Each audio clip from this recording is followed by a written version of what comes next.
In this video I would like to show you how to change the image protection within your store. So whenever you have set up your store and you've created the collection and uploaded photos, all photos are protected with a watermark. Whenever you've created your account, it will simply say DuggMedia. Let's say that you want to change that to your own name. From your dashboard, go to the upper right corner and press Settings, followed by Filter Settings. All the way at the bottom,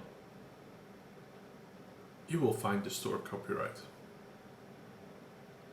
Here you can change the copyright string, the opacity and the color.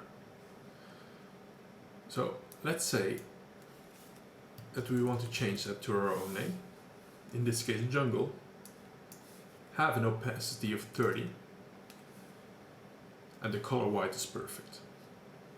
Let's change it. Now go back to your store and open another image. Now it will say jungle. If you want to change the color, you can simply do that as well. By selecting a color, in this case blue, and change the filter setting. Go back to your store and open another image.